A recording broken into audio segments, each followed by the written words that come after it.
وداوع عبد المالك إمك وحال جي ماشي دتك لجوا عذابه لجي رون تمر كان يشوق والله حقيقة ماشي دتك لجوا عذابه أي لجي سير لو شدله لو عذابه خلكاس ومحي هذي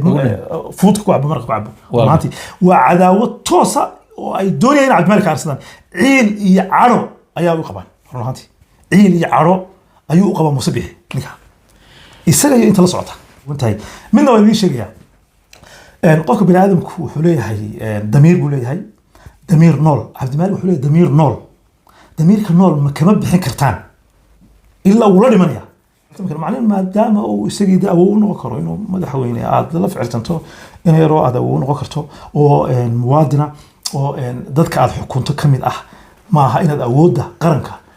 عاد وأديك ستو ما نحبونه ما نكون قرح بدنا لكن شخصيا هذا الحين هاد عندنا حكم القاضي لكن تيت الكلمة حوينا ضدتها وين إلى لسا شرفته ومضى أولاً يوضنك أدمة الشو وين شرفت هذا إلى لسا ما دام تيت الكي مدحوينها هذا هو ما أرجع مدحوينه سوا عريسن أو إنه يرد اليراي أو سما فلا هذا بالعكس كشوجا إنه كذا بقاته إلى هذا وواليه معناه إنك عبد المالك يعني هذا الذي وكهله مدحوينه عبد المالك بيقول شيء طبعا قفل بو فهم يا عقل له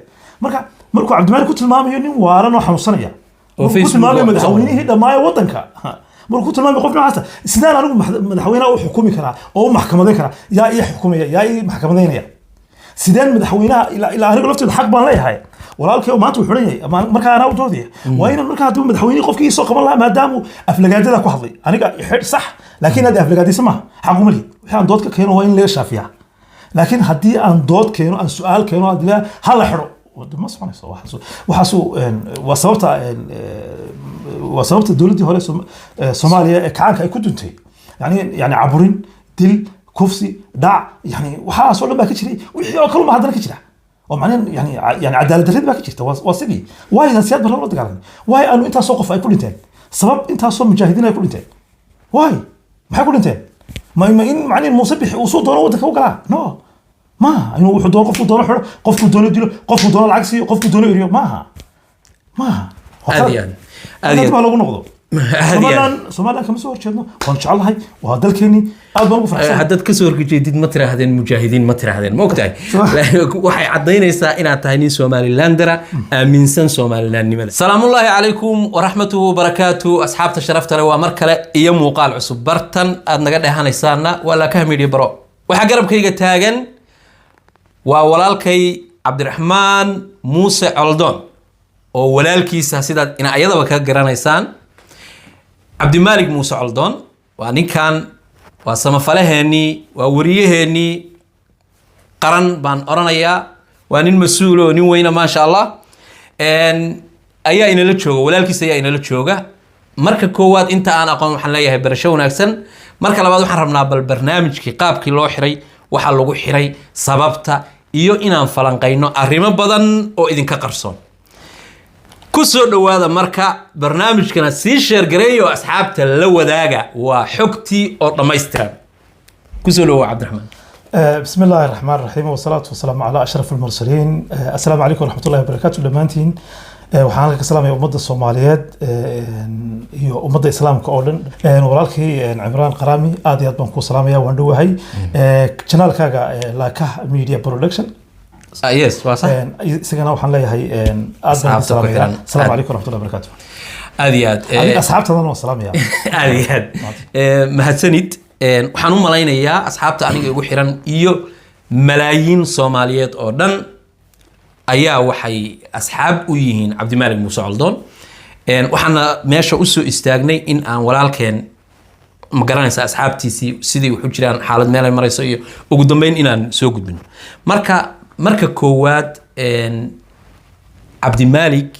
xaaladiisii xagee ka bilaabatay xaaladda markii koowaad xagee xaaladiisu ka bilaabatay tan wixii hore waa ogeyn laakiin dhacdadan shalay dhacday xagee ka bilaabatay xagaa ninkan laga soo raacay horta marka ugu horeysa Cabdi Maalik waxa lagu qabtay magaalada Burco taariikhdu markay ahayd 19 bisha August shalay ahayd ayaa waxa lagu qabtay magaalada Burco khaasatan xafiiskiisa isagoo jooga runtii askar badan ayaa afarta dhinac koona ka soo istaagtay xafiiskiisa marka ciidan aad iyo aad badan buu ahaa waxay ugu tala galeen marka ninka inay qabtaan wuxuu isku dayay inuu ka baxsado. inuu ka baxsado laakiinse way noqon weyday maadaama security-gu aad u weynaa oo askarsuna ay badnayd afartii dhinacna ay ka istaageen Waa gartay. markaa sidaa daraaddeed way qabteen laakiin isagoo dhaawaca oo taru ilaa hadda ma hubno inay ku dhufteen iyo inuu sidiisa kale u dhaawacmay. sidiisa kale u dhaawacmay ma kala caddayn karno beentu waa xaaraan ninkaas lugta wuxuu ka qabaa dhaawac aad iyo aad u weyn oo runtii xagga lafta ah ayaa naloo sheegay inuu dhaawac ka soo gaadhay isbitaal ama gargaar caafimaadna lama geynin run ahaantii toos baa loo qaaday waxaa la geeyay saldhigga dhexe saldhigga dhexe wuxuu joogay 30 ama 20 daqiiqo wax ka yar ayuu joogay waxa uu yimi isla markiiba gaari ka yimi magaalada la yiraahdo Hargeysa askar ka yimi xagga Hargeysa ayaa qaaday oo toos u geysay magaalada ama xabsiga Madheera oo Hargeysa lama geeynin Madheera. Hargeysa lama geeynin marka Madheera waxa ku taala Berbera iyo Hargeysa dhexdeeda ku taala waa xabsi loogu talagalay dadka dila ama xabsiga dheer ama ciqaabta loogu talagalay ayaa toos loo geeyay isagoo aan waara loo soo jarin maxkamadii xukumin maxay ahayd waxna lagu soo eedeyn ayaa toos loo qabtay taasna waxay baalmaraysaa sharciga iyo dastuurka u yaala Soomaaliland iyo bani'aadamnimadaba Cabdimaalik Muuse Coldoon saad ogtihiin waa nin caana magaalada Burco jooga xafiis buu leeyahay mana u baxsadeen mana la waayeen haddii waaran loo soo jiro leeyahay kaalay dacwa lagu haystaa waayahay xafiiska Cabdimaalik waa xafiis noocee xafiisku waa xafiis waxa la kaalme kuwan dabcan wuxuu ka shaqeeyaa Cabdimaalik samafalka waqtigiisa dhan wuxuu ku bixiyay bulshada iyo dadka masaakiinta iyo dadka tabaalaysan iyo dadka aan hadli karin ee hadalkooda meel fog gaari karin ayuu inta badan ku mashquulsan yahay xafiiska saas daraaddeed buu furay xafiiska waxaa la shaqeeyay isaga iyo ilaa dhowr nin oo kale waa xafiis ballaaran waa xafiis yani wuxuu hayaa hawlo aad iyo aad u ballaaran oo waxaan odhan karnaa dee waa hay'ad oo kale dad badan ayaa xafiiska laga caawiyay dad badan baa guryo loogu dhisay dad badan baa caafimaadkooda lala tacaalay oo dibadda loo diray marka dabcan ummadda Soomaaliyeed way ogtahay waxqabadka Cabdimaalik oo dee uma baahna inaynu maanta oo dhan ka sheekeyno laakiin xafiiska waxa weeye waa xafiiska kaalme kuwan ee lagu caawiyo dadka masaakiinta marka qof walba oo miskiina oo dhibaataysan halkaas u yimaada Cabdimaalik baa cabashadiisa soo gudbistaa sidaa daraaddeedna wixii macquula waa la caawiyaa aad iyo aad mahadsanid macnaha ulajeedka anigu waa garanayay xafiisku inuu xafiis ahaa laakiin ulajeedkaygu wuxuu ahaa bulshada goobtiisii shaqada laga qabtay ayaan arkay dad wariyaal oo marka inaan cadeeyo inuu ahaa xafiiskiisii uu dadka ku kaalmeyn jiray oo isaga maadaama mustaqbalkiisii iyo shaqadiisiiba uu ka dhigay inuu dadka caawiyo waxa uu qabtana waa wax dadka u cad halkan waxa ka muuqda qof dumar ah oo madax qaawan marna madaxa masar gamba isaga xiratay magaceeda waxa la yiraahdaa Pastor Joy Isa okay Pastor Joy Isa macnaha waa wadaadad كلمة باصر وطبعا ها وذات قبل وحيابها الوحدة عبد الملك بكميتها هي sababtoo shalayto inta la xidhin dhowr saacadood ka hor ayuu boosti soo qoray Cabdimaalik Facebookiisa oo ku leeyahay Cabdimaalik Muuse Coldoon ee baraha bulshada ku leeyahay ayaa wuxuu ka soo hadlay gabadhan inaga dambaysa oo u dhalatay wadanka Nigeria waa wadaadad fidisa diinta Kiristanka oo laga soo diray xagga marka waxay maamulo u tahay jaamacad ku taala magaalada duleedka magaalada Hargeysa oo leeyahay Barwaaqo University jaamacadana waxay ugu maqaalaa in uu madaxweynaha inantiisu ay shar ku leedahay okay macnaha waa dadka iska leh jaamacadda ayaa waxa kamid ah gabar ina Muuse bixiya okay marka dabcan markuu Cabdimaalik soo qaatay gabadhan haweeneydan uu yiri gabadhan waa dad noocaas ah ee hal iska ogaado sida markii arinta la ogaaday inuu soo qoray sida daradeed baa lagu xiray isagoo haddana ka hadlay arrimo badan oo hore oo xarunta dhaqanka ay kamid tahay oo isagoo dadka u iftiiminay war meeshan waxa lagu hayo inaynu ogaano weeyaan waayahay waxaan rabaa xarunta dhaqanka iyo meesha jaamacadda Barwaaqo ma isku mid ba ma isku mid ma xarunta dhaqanka waxay waa nidaam kale tana waa jaamacad waa goob waxbarasho tan kalena waxa weeyaan waa xarun dee ay leeyihiin iyagu dhaqanka Soomaaliyeed iyo ee suuban iyo wanaaga iyo maxay ahayd samaha ayaa lagu fidiyaa ay leeyihiin laakiin se haddana waxba qarsoono anigu shakhsiyan ma oran karo oo yani tusaale ahaan kale ma oran karo ama qoomuluud baa ka jira ama waxyaabo noocaas ka jira sababtoo anigu cadeen ma hayo run ahaantii laakiin se waxaan ogahay in la keenay dad noocaas oo kala oo ay xarunta dhaqanka la keenay 2019 nin u dhashay Botswana ninkii caanka ahaa oo qomoludka oo qoraa ahaa ayaa la keenay lagu soo casuumay marka sababta noocaas dadka noocaas oo kala lagu soo casuumay tusaale looga dhigayo ma garan karo maadaama ay xarun dhaqan oo suuban oo tahay oo Soomaaliduna ay dad muslimiin yihiin boqolkiiba boqol dhaqankeenana waxaas uu soo shaqo waxaas aan shaqo lahayn marka sababta loogu casuumay ee looga dhigayo role model qofka noocaas oo kala ma garan karo jawaabta idinka aad iyo aad sida aan marka anigu haddaan usoo noqdo gabadhan waxaa la yidhi waa gabar horta diinta kiristanka fidisa tusaale ahaan haddii aan bulshada la wadaagno maadaama ay gabadhan shiikhad ka tahay dhinacooda dadkaas diinta aaminsan ay shiikhad ka tahay haddii la yidhaahdo sheekh Kinyawi waa taqaanin soo ma in badan oo ka mid ah bulshada Soomaaliyeed ayaa taqaan sheekh Kinyawi haddii la yidhaahdo iskuul ku yaala wadanka kaba soo qaad kanaynu joognaba Sweden meeshani de maaha meelaha la isku xirxiri jiray ilaa wax xorriyadul qowl weeye moogtahay waxaan noo haysanaa baalkiyo macnaha haddii Sweden iskuul ku yaala oo diinta kiristanka lagu barto ilaa way jirtaa iskuulla gaar ah baa jira oo muslimiintu leeyihiin Sweden ma ka jiraan kuwa waxa jira gaar ah oo yuhuudu leedahay kuwa ma garanaysaa iyo iskuullada caadiga ah oo public dalku leeyahay marka iskuul gaar ah oo haddii tusaale ahaan kiristanka lagu barto haddii la keeno Sheekh Kinyawi maxaa laga filan karaa dabcan saynu ognahay wala yiraahdo macallin ba ka tahay waxaan leenahay horta culimo badan bay leenahay wadaado badan bay leenahay waxa jira rag badan oo tabliiqa oo de muslimiina oo de diinta islaamka fidiya jira marka dadka noocaas oo kala ah inta badan hadii tusaale ahaan oo kale waa sidaas sheegtay Sheekh Kinyawi ama Sheekh Mustafa ama Sheekh Tirba ka soo qaad Sheekh Sufi oo kale Abdi Sufi oo kale dhamaantood ba waxaan leeyahay waa salaamaya waa dad sharaf leh marka dadkaas oo kale hadii ka waran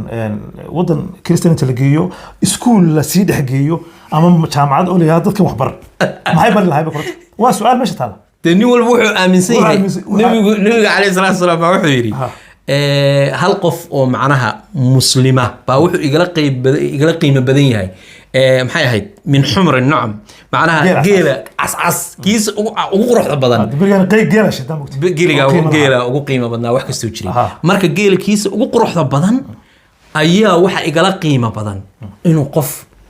gaalihi soo islaam marka qof walba sheekh kasta oo meesha laga sheekh Cabdirashiid Khalsuun markuu meesha tago wuxuu ku fikiri lahaa ugu yaraan siduu uga heli lahaa boqolaal macnaha exactly naagtani waxa soo kala soo marka horta dadka Kristanka ama dadka diinta islaamka aysan kama soo horjeedno waa dadkan aan la joogno waa la dhaqanay dad wanaagsan iyo dad xun bay leeyihiin sida inaku aynu leenahay muslimin ahaan dad wanaagsan iyo dad xun ba marnaba kama soo horjeedno diinta Kristanka waa ixtiraamina diinta yuhuudda waa ixtiraamina diimahooda waa ixtiraamina laakiin haddana anigu oo Cabdiraxmaan ahaan oo Sweden jooga hadii laygu yiraahdo iskuulka baraka noqo ama jaamacadda baraka noqo oo aan u dhigo dhaqankayga iyo diinteeda dicdiga helmayso dad badan baan ogahay dad badan baan ogahay oo arday kamid ah la yiri tuko oo macallinkii ku yiri Soomaaliga ee muslimka ku yiri maxay tuko mid kale salaad tuko oo maamulihii uu sheegay oo haddana saa shaqadii laga yeeri marka qof muslim oo Soomaaliya oo macnaha hebel uu yaqaanay Cabdiraxmaan baa dhalay tusaale ahaan ma lagu garanayaa macallinku markaas wuxuu leeyahay warin hebelow ma tukatid intii buu maamulaha u sheegay shaqada loo geeyay marka waxa weeyaan qolo walba dhaqan bay leedahay waa inaan dhaqankooda ixtiraamaa tusaale ahaan oo kale halkan jooga yani diin bay leeyihiin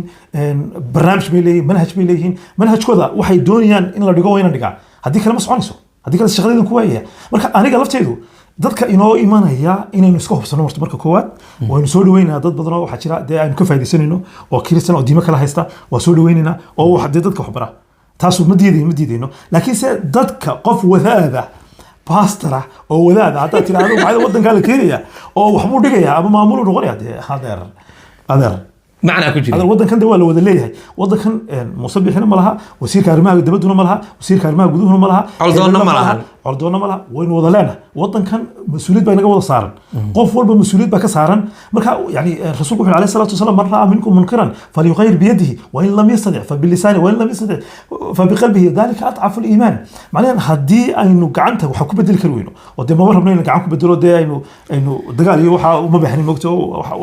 وعصري ولا قبح هدي أي تانو قويد وين أفكار وين هذا هدي إنه هذا كروينه ده وضع ركتين كوالس عبرني هاي وين إنه محي هذي قلبك كديدنا مركا حمانته waa waxaana lagu yiri inaynu maxay ka dhidhinaa oo diidnaa xumaan marna yeeli mayno dad muslimiin ay nahay oo dhaqan leh dhaqan baynu leenahay dad wanaagsan oo fiican baa jiro kiristana oo aynu keeni karno oo aynu wax ka faa'iideysan karno kuma khasbanin inaynu keeno qoomalood iyo kuma khasbanin inaynu keeno qof wadaado oo kiristana kuma khasbanin laakiin dad badan oo kale kiristana fiican jiro high quality oo tusaale ahaan soo ma jiraan dad Kenyaatiya ama Ethiopiana ama wadano kale u dhashay oo kiristana ama gaalo noocay doonaan ba ahaadeen ama indhayar ba ha ahaadeen kuwa waxba haysan oo haddana macallimiin ah oo dadka wax barasoo ma jiraan dadkeena Soomaaliyeed ha way jiraan dabcan kuwaasoo kale aan waxna fidinayn laakiin iyagu shaqadooda un waardiisanay oo waardiisan oo manhajka loo maxay ahayd manhajka loo dejiyay dhigaya ama fiiskiisa noqoto ama chemistry noqoto ama waxa doonta noqoto ama taariikh noqoto ama juqraafi noqoto waxaas ay dhigayaan laakiin se gabadhan programkan ay wado ay rabtay inay ku shubto caruurta waxa weeyaan waxa imika dadka inta badan waxay leeyihiin maxaad cadeynaysaa war waxan ma aha cadeyn uma baahna waxan waxa weeye waa program waa wax laga soo shaqeeyay tusaale ahaan baan idin siinay tusaale ahaan محمد بن سلمان المملكة العربية السعودية بقر كأما دحل سجها محمد بن سلمان سيد دكتين لما تصل كهر بأمريكا وكسي شقي أما يهود وكسي شقي سو نقدم مدحوينه أو محي هذي فكر كأي وطن والوش والوش والبحيي مركا لما تصل كتب وكصباحي استقال غدك مركا ضد نوع عاسو كلا الدنيا اللي صاروا مركا إنكم بهن ضد نوع عاسو كلا إنه وين هو قال إنه كل قبيلة دين عول بكلام ده وكل مد ها imika dad badan baa jooga Hargeysa oo kula qabiila oo kula magaca oo hadana laakiin la programiyay oo hada diinta islaamka kala shabaka oranaya waa argagixiso ya waxa la argagixiso ma jirto argagixiso qofka muslimka argagixiso ma noqon karo qofka muslimka wax ma dilo qofka muslimka waa misaal marka waxaas aqli xumada ayaan la iska dhacinin waa la isku shubay waa in la iska shubaa aad iyo aad sababtoo ah waxa weeye islaam waxa ah qofkii laga amaan helo carabkiisa iyo gacantiisa laga iyo gacantiisa eegsanka islaamka waynu ognahay qof walba inuu ogyahay wax weyn waa qofka muslimka diinta islaamka waa wanaag waa farxad waa kalgacayl laakiin yani adigoo muslina yani lagu shubo yani hebel haduu diinta ka hadlo waa argagixiso te marka aqli ma lihid walaalo orday isbaar isbitaal badbaatay aad iyo aad tan kale tusaale ahaan waxaan arkayay sheekh ka hadlaya wuxuu ka hadlayay hadda dhow baan arkayay wuxuu ku jiray magaciisa baa iga maqane Facebook la soo galiyay wuxuu ka hadlayay waxa naloo keenay buu yiri dhalinyaro la leeyahay diinta islaamka fahansiya dadkii macnaha aabay waalidkood baa u geeyay oo waxay leeyihiin diinta fahansiya macnaha tusaale ahaan waxaan ka wadaa dadka yiri iyagu waxay leeyihiin maxaa mabda'an xagee lagu fidiyaa tan oo kale baa inta timi caruurtii u imaanayso oo caruurtii oo qaybtood aan wax badan fahansanayn oo diintana awalba aan si fiican ba wax loo barin ayay wax ka dhaadhicinayaan kadibna waxay noqonaysaa in ilmihii hadhow aad aragtid ilmihii oo kugu soo taagan tusaale ahaan tusaale yar haddaan ku siiyo waxaan la hadlayay wiil baan la hadlayay waxaan ka dhaadhicin waayey Liibiya hadda qofkii soo galaa kama soo bixi karo waa la qabsadaayo dhowr iyo $10,000 $13,000 $14,000 dollar baa laga rabaa oo magafa ka rabaa haddana haddii laga qaato mid kale uun buu u dhiibayaa mid kale ilaa qofka halka uun buu isaga dhimanaya sababtoo ah xilligii laga soo gudbi jiray waa la dhaafay dadkii gabadha dhicin kartay laakiin waa ka dhaadhicin waayay may buu yiri dad baa ka soo baxay oo xagay soo galaan Yurub waa tan awal ilaa awal hebel hadduu soo galay baan arki jirnay dhowr kan sano hadda way u dhamaatay marka tusaale ahaan waxaa jira caruur yaryar oo nin dhalinyaro ah oo ninka waxaa igala doodayay saasoo kaleeto waxaa jira caruur dhalinyaro ah oo aan waxba fahmayn oo marka noocaasoo kaleeto loo sheego oo la yiraahdo war dadkani si tartiiba bay wax u fiidinayaan tartiib bay u gelisiinayaan caruur yaryar oo aan diin garanayn waxba garanayn oo awalba dee iska ciyaal saaqid iska ahaa ayaa la helayaa waana walaalka waa ina abtiga waa ina habreedka dhulka iyo dalka iyo ciidda iyo diinta kula leeyahay berrina waxaa arkaysaa kiyo kugu soo taagan nooc kala ah amaba qoolmuluudnimada eeg hadda tusaale ahaan Sweden baan deganay isfaariya dimuqraadi maxay ka aaminsan tahay khaniisiinta aad buu soo jeedaa aad buu soo jeedaa waan nacibihiin aad buu nacibihaa macnaha waxaan arkay wasida jamhuuriga Mareykanka oo kale waxaan arkay maalinkii iigu yaabadnayd bay ahayd dhowr sano ka hor bay ahayd ninka haysta Jim Oxon wax saas la dhahaa ninkaas baan waxaan arkayay oo meel yaaflo ka khudbadaynaya 200 oo calanka khaniisiinta ah bay meeshii la soo istaageen ninkaas khudbadaynaya waxaan la yaabay calankan maxaa ninkan baa la yiri baan ku isaga xumeeyaan markaas boolis baa meel kasta taagan waa la waardiyeynayaa inay waxyeelaan baa marka waxaan idhi sabab markaasaa la yidhi waa dadka socialka iyo kuwan kale iyo iyagii iyo bele oo dhan baa isku jirto ninkana la xumaynayaa maadaama uu kasoo horjeedo necab yahay warku waa kale anagu nalmidi oo barnaamijka maadaama aan diintayadu qabin oo aanan jeclayn tan kale waxyaabaha isweydiinta mudan oo anigu aan aad uga yaab waxa weeye waxaan arki jiray culimada sacuudiga oo kale khayr dhaxgale run ahaantii horta wadankeena waxaan leeyahay qowmuluudka horta kama jiro run ahaantii ilaahina subxaanahu wa tacaala ka ilaaliyo laakiin se haddana waxaa jira dad noocaas oo kale oo wadankeena la keeno waa gartay waxaa aaminsan ama iyagoo la qabo ay yimaadeen wadanka dadka noocaas oo kale dadka keenaya waa in loo fiirsadaa waa in la iska qabtaa waay uu keenaya sababtaad u keentay nin noocaas oo kale oo wadamada islaamka mamnuuc ka ah ama wadamada xataa gaalada xataa mamnuuc ka ah saad u keeni kartaa marka wadankeena ilaahay baa ilaashanaya yani waxaan run ahaantii anigu ma aaminsanay inuu ka jiro laakiin se haddana inaynu feejignaano oo la soconno mustaqbalka carruurteena iyo dadkeena iyo diinteena iyo akhlaaqdeena waxaan gaaladii baan ogolanaya iyagii baan ogolayn tusaale yar farxiye cabsiye maalin dhaweyta waxay ka hadashay barnaamij waxay ka hadashay ninku haddii uu xaaskiisu xataa aysan raalli ka ahayn kufsi ma fahmaysaa barnaamijkaas aad baa loo qaadaa dhigay laakiin lama xirin xabsi lama geyn iyadoo weliba dad badan ay u saameynayeen diinta islaamka inay ku xadgudubtay laakiin cabdimaalig oo naagtan hadal yar ka soo qoray horaa laga qabo yes ha sababtoo ah waxaa jira dadkan marka hore meesha jooga waa dad wax lagu shubtay iyaga laftooda lagu shubtay oo macnaheedu way programsan yihiin oo bimacnaa yani qofka siyaasiga ama qofka kale wuxuu aaminsan yahay qofkan gaalka cad haddii aanad iska maslaxayn oo aanad u sujuudin inaanad hore maraynin oo irsaaqada ilahay kaasoo xurayo qofka hadduu aamino waa mashaakil moogta waxaan aad cunaysid aad cabaysid xagga ilaahay ka qoranta mana waayaysid waxaa fiican marka farxiya waa gabadh wanaagsan oo social media ku jirta oo abwaanada runtii ixtiraam weyn baan hayaa ma doonaya inaan ku dheeraado wax ka sheego waana habaryartay mana doonaya inaan wax ka sheego ama dee ra'yigeeday hadashay waxaa laga yaabaa inay wanaag ula jeeday oo dee dumarka difaacaysay ayaa dhici karta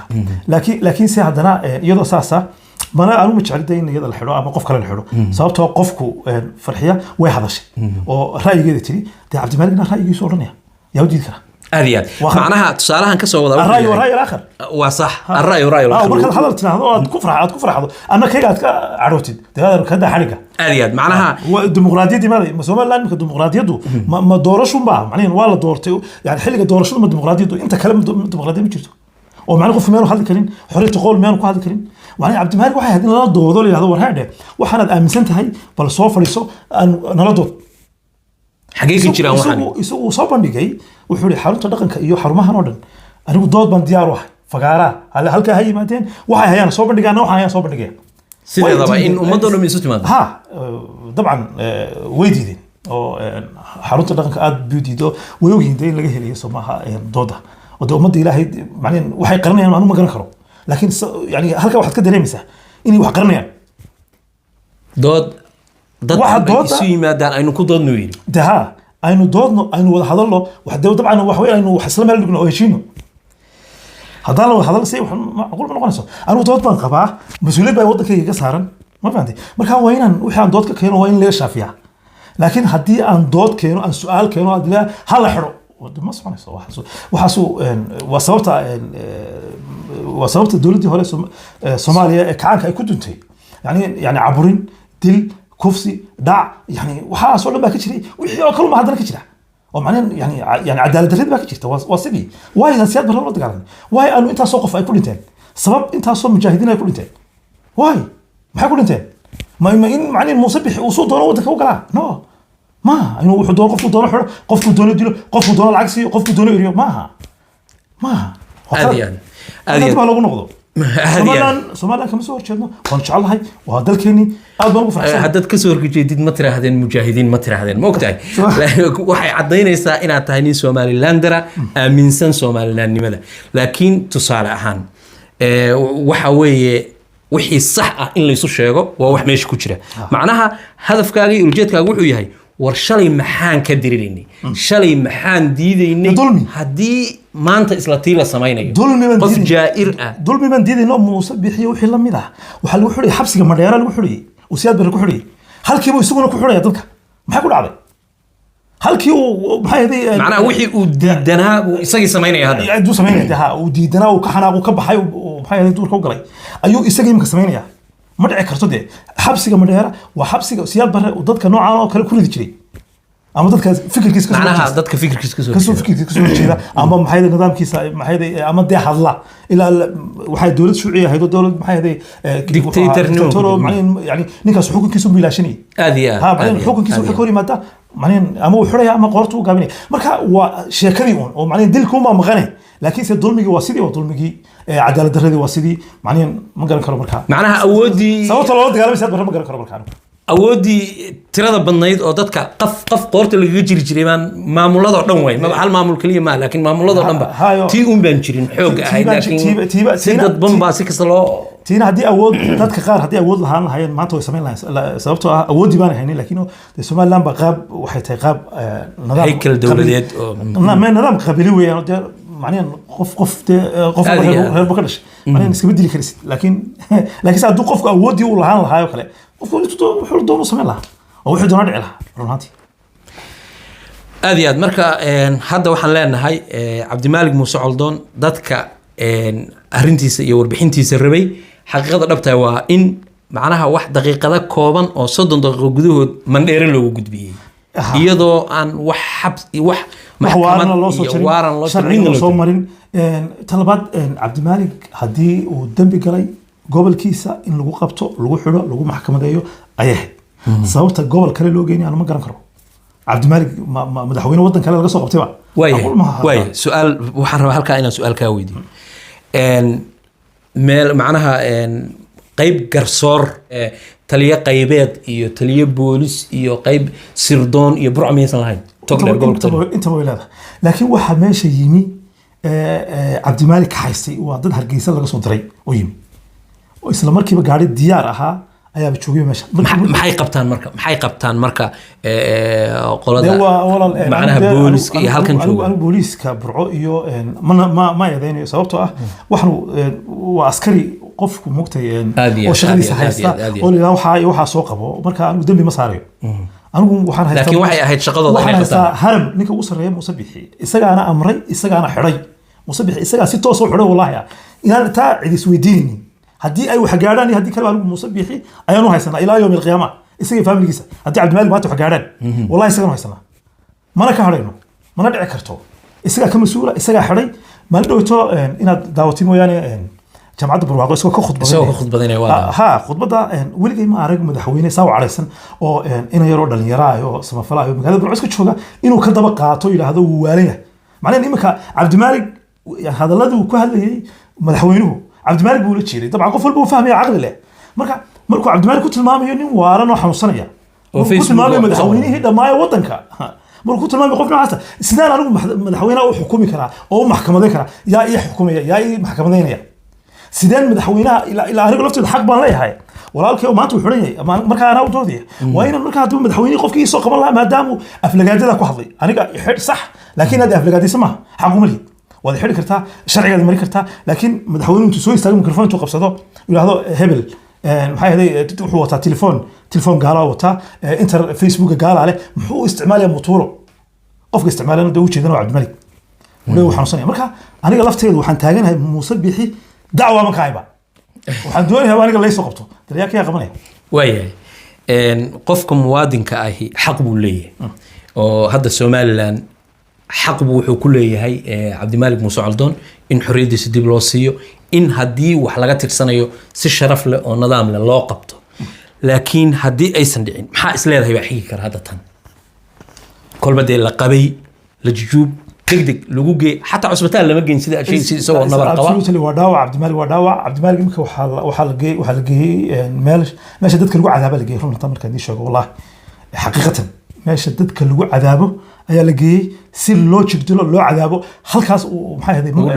fuudka ku cabo marqa ku cabo maantii waa cadaawo toosa oo ay doonayaan in cabdimaalig ka arsadaan ciil iyo cadho ayaa u qabaan run ahaantii ciil iyo cadho ayuu u qabaa Muuse Bixi ninka isaga iyo inta la socota laakiin se ka hor dhici mayno wixii de wixii hadda iyo ka soo bixi doona waxa ka soo bixi doona ka hor dhici mayno way suginaa waqti walba hadal walba wuxuu leeyahay waqtigiisa aad iyo aad horta ummadda Soomaaliyeed oo daawanaysa waxaan ka codsanaynaa Cabdimaalig u soo duceeya in Ilaahay nabarka gaarayna uu ka bogsiiyo meeshaasna Ilaahay uu degdeg awalba ducadiinu ku soo baxay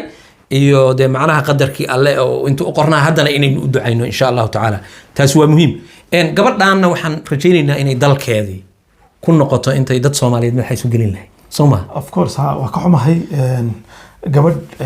Afrikaana oo Nigerian laakiin Ingiriis weeyba dhalasho Ingiriis ah ana waxay tahay laakiin waa Nigerian laakiin in faalo laga bixiyay in Cabdimaalig loo xidho waa maca al-asaf shadiid waxa weeyaan ceeb ay ku tahay qaranka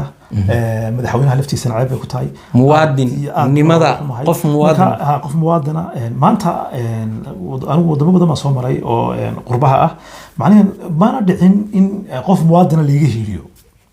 oo macnaheedu aniga la hiliyo ma dhicin mar walba dadka ajnabiga suurtagal ma noqon karto marka wixii cadaalada in iyada cadaalada la siiyo oo macnaheedu waddanka waa lagu soo dhaweeyo la soo dhaweeyo cadaalada ha marto laakiin in qof يعني سيد ظلميا قبل ناس وكاظلي لوحلو وحويان وعيان ضرر runtii aad iyo aad baan wax mahay marka muwaadinimada Cabdimaalig kama xigtaan wadanku uu kula leeyahay meeshan uu dhashay meeshan uu ku dhimanaya meeshan uu ku dhalay marka kama xigtid mana kala haan kartid halkan waa lagu leeyahay saaxib aad iyo aad macnaha Somaliland waa dhulkiisii waa deegaankiisii tog dheer waa meesha ku dhashay ku dhalay ku barbaaray okay waxaan leenahay marka dawladda Somaliland insha Allah waxaan rajaynaynaa horta inay sii daayaan oo Cabdimaalig uu xorriyadiisa dib u helo horta dawlad marka la yiraahdo dawlad way badan tahay kuma tilmaami karno waa waxa weeye xukuumad hay xukuumad dawladdu waa Somaliland oo baarlamaankii baa kamid ah oo dadku dhan baa kamid ah dadkii dhulkii baa kamid ah marka iyadu macneen laakiin waxaan ka hadlaynaa waa xukuumadda Muuse Bixi madaxweyne Muuse Bixi sababtoo madaxweyne weeyaan marka wayna madaxweyne lahada waxa qul leeyahay teetalkiisa wayna ama dawlad madaxweyne yahay marka madaxweyne Muuse Bixi ayaa laga rabaa inuu siyaasadan aarsiga ah siyaasadan cilqabnimada ah inuu ka weynaado maanta Muuse Bixi madaxweynuhu waa 80 jir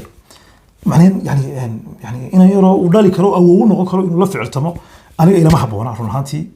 aniga Cabdimaalig ka weyn ayaan xitaa aanan la ficiltami karin oo maanta de aan 2 sano ama 3 sano kala weyna ama 2 sano kala weyna ayaan la ficiltami karin macneen maadaama uu isagii da awood u noqon karo inuu madaxweyne aad la ficiltanto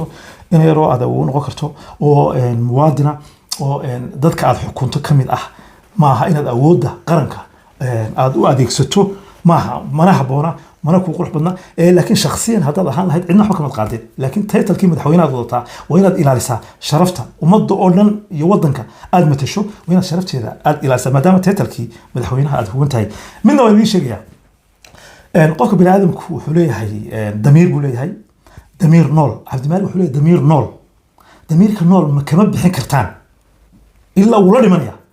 maanta aniga sharaf bay tahay Cabdimaalig la xiro kama warwariyo oo macnaheedu yani ama sidii berigii hore sanadkii hore kale berigii hore la xidhan galada oo kale nahay laakiin maanta oo kale waa farxsana habi baan ahay maadaama uu sharaf lagu xidhay sharaf isagoo difaacaya dhaqanka iyo diinta dhaqanka Soomaaliyeed iyo diinta Islaamka isku difaacaya ayaa la xidhay wax way xaq iyo baadil marka Cabdimaalig waa nin karaamo leh waa ahlu sharaf maxay karaamadiis cid ka qaadi karta malaha 150 jeer xidha karaamada Ilaahay ku sii cid ka qaadaysa malaha dadka ummadda Ilaahay oo dhan baa jacaylka ummaddu jeceshahay kama qaadi kartid cid ka qaadi karta aad iyo aad marka qofka bini aadamku inuu ku dhinto karaamo iyo sharaf adduunkan waa laba cisho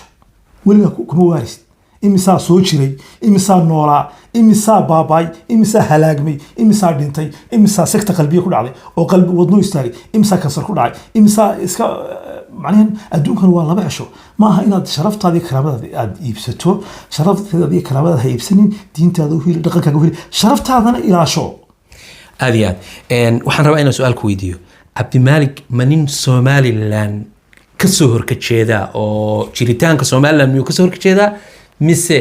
waa qof Somaliland dara oo Soomaalinimada aaminsano keliya bes waxyaabo uu qalad u arkay fikirkiisa ku cabiraya qaab dimuqraadiyad markii la dhaho iyo qaab islaamnimo dhinac walba qof fikirkiisa cabiraya cabdimaalig waxa weeyaan horta cabdimaalig waa marka hore waa Soomaali waa qof muslim ah ummadda Soomaaliyeedna waa isku mid laakiin haddana Ilaahay subxaanahu wa ta'aala wuxuu ka dhaliyay halkaa oo bilmacnaa qof walba de magaalo ka dhaliyay iyo deegaan aad iyo aad arrimaha Soomaalidu isku haysato ee siyaasadda nin gala ma gala oo macnaheedu because shaqadiisaba maaha oo yani de nin marka cabdimaalig Soomaaliland kama soo horjeedo qarannimadeedana kama soo horjeedo ana kama soo horjeedi waa taageersana oo waxa la guuleysta qaranka Soomaaliland oo horumara oo in la ixtiraafo aad iyo aad baan jeclaan lahaa maanta laakiin si haddana iyadoo saasa oo qarankii la jecel yahay de dulmi in qaranka laftiisa lagu geysto iyo calanka aan aniga lagu dulmiyo de saaxib ma ogoli sababtoo adigu baad ka dagaalantay de marka ana marka maxaan marka noqonaysa aad iyo aad waxaad adigu diiday aniga haygu dirqiin laakiin se cabdimaalig marna kama soo horjeedo weligana kama soo horjeedi haddii uu ka soo horjeedo maanta siro simbol waxaa loo tegi lahaa siro simbol loo tegi lahaa meesha la jigjiga oo maanta meelaha ku sheegay laga soo dhaweyn lahaa mansab la siin lahaa sharaf iyo karaamo uu ku leeyahay sidaa daraadeed isagoo meeshiisa jecel wadankiisa jecel halkaas uu joogaa deegaankii buqaada Ilaahay ku abuuray oo ku dhashay adduunka ugu jecel yahay marka ma dhici karto meeshu adduunka ugu jecel yahay inuu ka soo horjeesto cabdimaalig wuxuu tegi karaa Mareykan Canada Australia meelo badan baa loo ballan qaaday uu awoodi kara inuu tago laakiin ma doonay intaas wuxuu ka doorbiday inuu dadkiisa ku dhex jiro uu caawiyo wax la ogaado wax la qabto oo dadkan hadli karin uu hadlo wariye badan baa jira dad badan waxa jira wariyaha cabdimaalig maanta waa wariye warinimada wuxuu uga faa'iideeyay dadkan aan codkoodu banaanka imaan karin ayuu ama meel dheer gaaraynin ayuu codka uu cod u yahay marka wariyaasha kale waxaan leenahay war ninkaasu dad wariyaatihiin caan baa tihiin wariyaal baa tihiin oo caan baa tihiin ummadii bulshadooda baa idin maqlaysaa sidaas oo kale sameeya oo dadkiina u adeega anigu macnaheedu yani saxaafadda ma dhaliilayo laakiin waxaan leeyahay dadkiina u dhaliil oo cadaaladda dad badan waxaan arkay cabdimaalig qaar saxafiina 2 iyo 3 ama adigu dad tirsan oo cabdimaalig ku dhaliilaya waxa weeyaan waa qoladan xaq jirka wax noocaas hadalla noocaas ku hadlaya oo waa ceeb iyo sharaf dhacay ku tahay adigoo wariyaa oo saaxiibkaaga oo mihnadii saxaafadda ay idin kulmiso inaad qof xiran aad qaniinto maanta isagoo xiran aad ku digato ceeb iyo sharaf dhacay ku tahay aqliga ka shaqsi maalin qof walba maalin buu leeyahay aad iyo aad dadka saxaafadda ku jira horta qof walba wixii qalbigiisa ku jira badan fiican baa jira oo saxaafadda ku jira oo ixtiraam iyo sharaf aanu hayno oo aanu mahad celinayno dhammaan inta alaali inta taageertaba aad iyo aad mihnadan qaybtan dadka bahda saxaafadda oo xataa anagu aan ka mid nahay youtuberada iyo dadkan isticmaalaha social media xataa ay ka mid yihiin dadkaasi macnaha fikirka markii weerar ay arkaan caadiya waxay xaq u leeyihiin inay wixii dhacay ay tabiyaan iyagoon kana dhaliilayn iyagoon kana ku macnaha diganayn kana ku diganayn laakiin wixii dhacay inay si saxa uga jawaabaan oo ay u cadeeyaan oo banaanka usoo dhigaan hadda ka hor baan arkayay inuu ahaa baan u malaynaya wariye cabdixaafid nin wareysanayay markaas saxafi ahaa oo saxaafadda Solja iyo maaqan Somaliland marka wareysanayay runtii wareysigaas mar hore u ahaa aad baan waxaan isiri amuu isagu xiray macnaha shaki baa iga galay laakiin may ahayn runtii maadaama nin wariye ay ahayd aqliyan waa sida hadda ninka dadka wax qoraya sheegaysa kale la mid yahay waxay ku fiicnayd inuu yiraahdo de macnaha isagu saxaafad buu ahaay inuusan arrimahaas gelin siyaasiga ah ee saxaafadiisa uu ku koobnaado marka ka halkaas aan ugu gudbaynaa ugu dambeyn xad kusoo gabagabeynaysaa muhiimaddu waxay tahay waxaan leeyahay ummadda Soomaaliyeed meel walba joogtaan sharaf iyo karaamo korkiina ahaato abadan mar walba reer Cordon waxaad ugu imanaysaan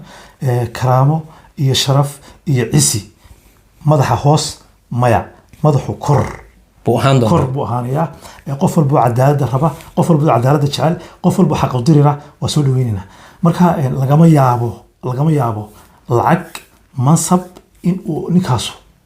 ku istaago waa waxaan dhici karin sababtoo ah ka hor buu heli kariyay adduunka oo dhan buu heli kariyay in maxaa heday Markhaanti baan ka nahay. hadduu caada qaata yahay hadduu ku dhanbu heli lahaa oo macnaheedu waxaan iyo dadkan qaylinaya waxaan iskaga baxo halkaa gaari ugu dambeeye wadan lahaa guryihii ugu dambeeyey ku jiri lahaa adduunka meesha dooran ka mari lahaa laakiinse haddana wuxuu waxaas oo dhan ka doorbiday inuu ummadiisa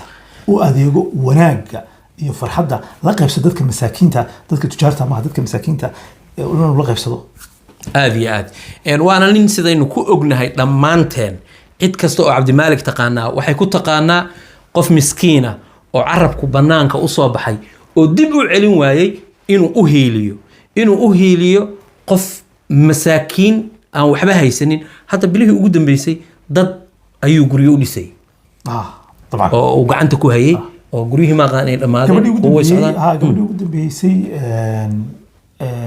magaceedu uu geera maqan yahay gabadhii sagaalka caruur haysatay agoonta ahaa runtii oo kasoo jeeday koonfurta Soomaaliya runtii gabadha uu soo bandhigay dadkii ummadii Soomaaliyeed iyo ummadii Islaamkuna uu soo jawaabtay de gurigiin ku socdaa طبعا $18,000 baa lagu dhisay guriga hawshiidu way socotaa waa gabagabo marka arrimaha noocaas oo kale qabta qof qabta inta badan way yar tahay ama ma jiro garan mayno haddii jirona waa dadka noocaas oo kale ah in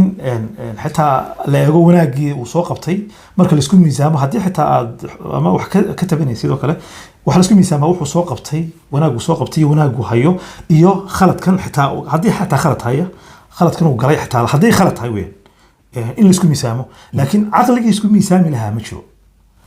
aqligii isku miisaami lahaa labada ma jiro dadka adduunka waxa la isku miisaamo qofkan wanaagiisa iyo xumaantiisa la soo eegaa aad iyo aad haddii wanaagiisu bato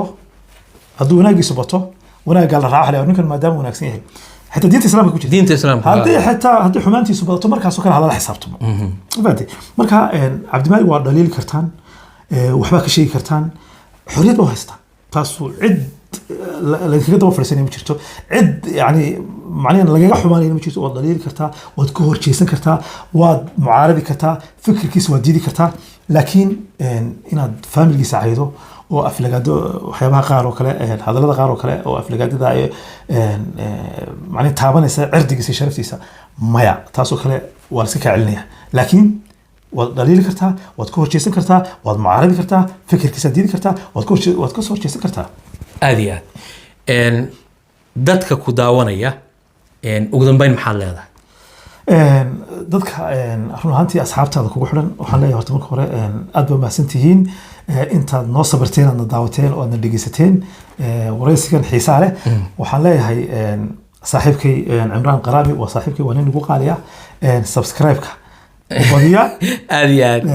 share iyo like muhiim ayay u tahay marka taas marka ka imaado waxaan leeyahay walaalkii Cabdimalik ducadu marka ummad badan ay ducayso qof baa ka soo baxa